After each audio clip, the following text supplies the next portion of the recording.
महाराष्ट्र के औरंगाबाद जिले में स्थित एलोरा की गुफाएं मानव सभ्यता और शिल्प कौशल का एक अद्वितीय नमूना हैं।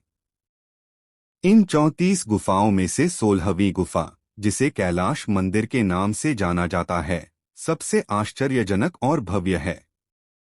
यह मंदिर न सिर्फ भारत बल्कि पूरे विश्व की सबसे बड़ी रॉक कट चट्टान को काटकर बनाई गई संरचनाओं में से एक है। एक सपना जो पत्थर में उतरा, निर्माण की शुरुआत। इस मंदिर का निर्माण 8वीं शताब्दी में राष्ट्रकूट वंश के राजा कृष्ण प्रथम सन 756 से 773 के शासनकाल में हुआ था। किंवदंती है कि राजा कृष्ण प्रथम को एक गंभीर बीमारी हो गई थी। रानी ने भगवान शिव से प्रार्थना की और व्रत रखा कि यदि राजा स्वस्थ हो गए तो वे एक भव्य मंदिर का निर्माण करवाएंगी और भगवान शिव के निवास स्थान माउंट कैलाश जैसा महल बनवाने तक उपवास करेंगी। राजा के ठीक होने पर इसी प्रतिज्ञा को पूरा करने के लिए इस अद्भुत मंदिर का निर्माण शुरू हुआ। विध्वंस की अद्भुत तकनीक, ऊपर से नीचे की ओर खुदाई। दुनिया के ज्यादातर मंदिरों का निर्माण नींव रखकर पत्थरों को जोड़कर किया जाता है, लेकिन कैलाश मंदिर का निर्माण एक बिल्कुल अलग और अद्भुत तरीके से हुआ। यहाँ के शिल्पकारों ने विध्वंस की तकनीक वर्टिकल एक्सकवेशन का इस्तेमाल किया।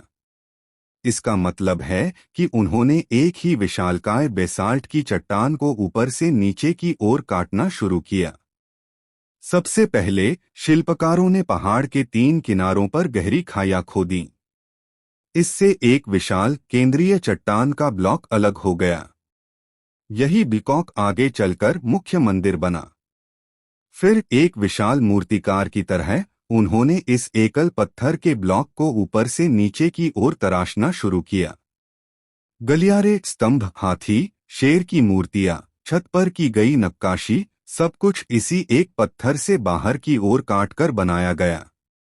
यह ठीक वैसा ही है जैसे कोई मूर्तिकार एक पत्थर के ब्लॉक से मूर्ति को बाहर निकालता है, बस यहाँ का पैमाना विशाल था। आंकड़ों का चमत्कार। समय अनुमान है कि इस मंदिर को बनाने में लगभग 18 से 20 वर्ष लगे और इस पर लगभग 40,000 मजदूरों ने काम किया। मलबा कहा जाता है कि इस निर्माण कार्य में लगभग 4 लाख टन चट्टान को हटाया गया।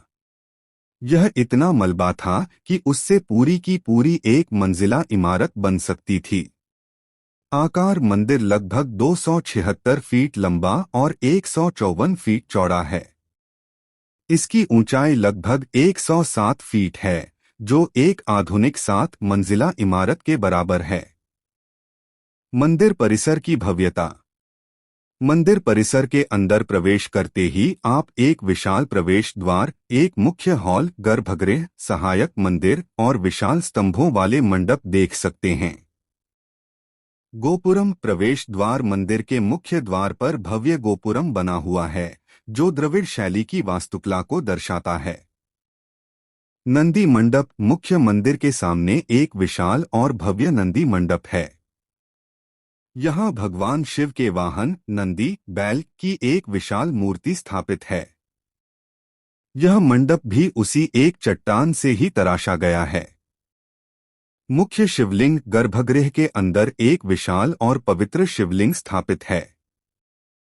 मूर्तियां और नक्काशी। पूरे मंदिर परिसर की दीवारों पर रामायण और महाभारत के दृश्यों, भगवान विष्णु, देवी दुर्गा और अन्य देवी देवताओं की असंख्य मूर्तियां उकेरी गई हैं। हाथी, शेर आदि जानवरों की विशाल मूर्तियां मंदिर की नींव को सजाती हैं, जो मजबूती का प्रतीक हैं। एक अधूरा रहस्य। दिलचस्प बात यह है कि मंदिर का एक हिस्सा अधूरा छोड़ दिया गया था। पहाड़ की एक दीवार पर बने पुल की मदद से आप इस अधूरे हिस्से को देख सकते हैं।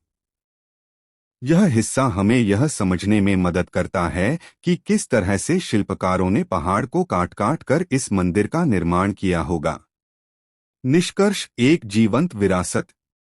कैलाश मंदिर सिर्फ एक धार्मिक स्थल नहीं, बल्कि मानव की अटूट इच्छा शक्ति, असीम धैर्य और अद्भुत इंजीनियरिंग कौशल का एक जीवंत प्रमाण है।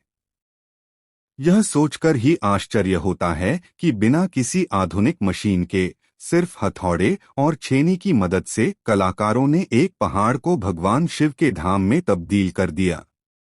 यह मंदिर आज भी दुनिया भर के पर्यटकों, इतिहासकारों और वास्तुकारों के लिए आकर्षण और शोध का केंद्र बना हुआ है।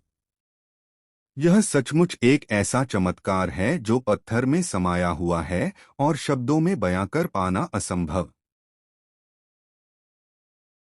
अगर आपको यह कहानी पसंद आई और आप ऐसी और दिलचस्प कहानियां सुनना चाहते हैं, तो कृपया मेरे चैनल को सब्सक्राइब करें। बेल आइकॉन पर क्लिक करना न भूलें।